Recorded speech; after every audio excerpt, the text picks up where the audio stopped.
بسم اللہ الرحمن الرحیم۔ السلام علیکم ورحمۃ اللہ وبرکاتہ۔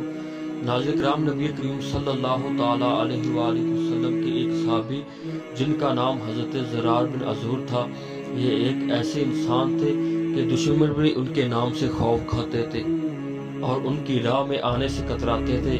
جنگ کے وقت سارے دشمن اور فوجیں زرہ اور جنگی لباس پہن کر لڑتے تھے، لیکن حضرت زرار رضی اللہ تعالیٰ عنہ زرہ تو درکنار بلکہ اپنا کرتا بھی اتار دیتے تھے، اس لیے وہ دشمنوں میں ننگے بدن والا صحابی کے نام سے مشہور ہو گئے۔ حضرت خالد بن ولید رضی اللہ تعالیٰ عنہ نے ان کی شجاعت اور بہادری دیکھ کر بے شمار تعریفیں کی اور انہیں انعام و کرام سے نوازا۔ حضرت زرار رضی اللہ تعالیٰ عنہ جب میدان جنگ میں آتے تو ان کے پیچھے دور نظر آتی اور ان کے آگے دشمنوں کی لاشیں نظر آتی۔ اتنی تیزی اور بہادری سے لڑتے کہ دشمنوں کی صفوں کو چیر کر نکل جاتے تھے، اور جب رومیوں کے لشکر سے جنگ ہوئی تو حضرت زرار رضی اللہ تعالیٰ عنہ ان کی فوج پر طوفان بن کر ٹوٹ پڑے۔ اتنی تیزی اور بہادری سے مقابلہ کیا کہ لڑتے لڑتے دشمن فوج کی صفیں چیرتے ہوئے مسلمانوں کے لشکر سے بچھڑ کر دشمن فوج کے درمیان تک پہنچ گئے۔ جب رومیوں نے حضرت زرار رضی اللہ تعالیٰ عنہ کو اپنے درمیان دیکھا تو ان کو نرغے میں لے کر بڑی مشکل سے قید کر لیا، اور جب یہ خبر مسلمانوں تک پہنچی تو حضرت خالد بن ولید رضی اللہ تعالیٰ عنہ نے بہادر نوجوانوں کا دستہ تیار کیا اور حضرت زرار رضی اللہ تعالیٰ عنہ کو آزاد کروانے کے لیے اپنے نوجوانوں کو ہدایات دینے لگے۔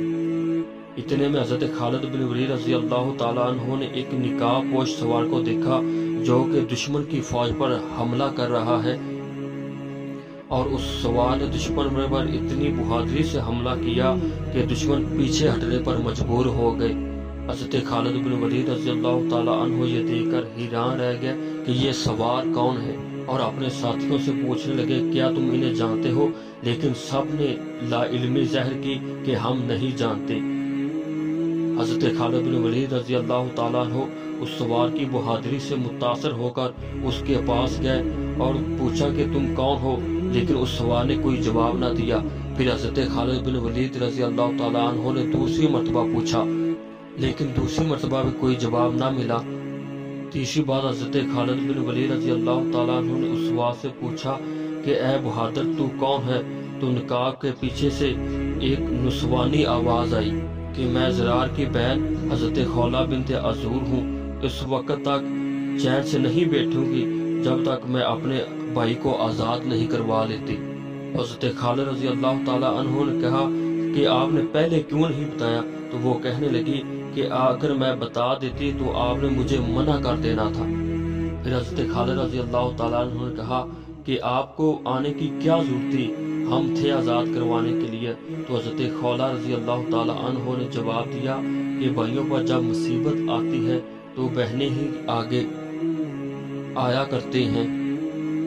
تو پھر تمام مسلمانوں حضرت خولہ رضی اللہ تعالیٰ عنہ نے مل کر حضرت زرار رضی اللہ تعالیٰ عنہ کو آزاد کروا کر ہی دم لیا۔ تو ناظرین، اسلام خون اور قربانیوں کے دریا میں طے کر پہنچا ہے، اس کی قدر کریں، جذبہ جہاد کو زندہ رکھے۔ جب تک جہاد تھا مسلمان ہمیشہ غالب رہے، جب جہاد کو چھوڑ دیا تو مسلمانوں پر زوال آیا۔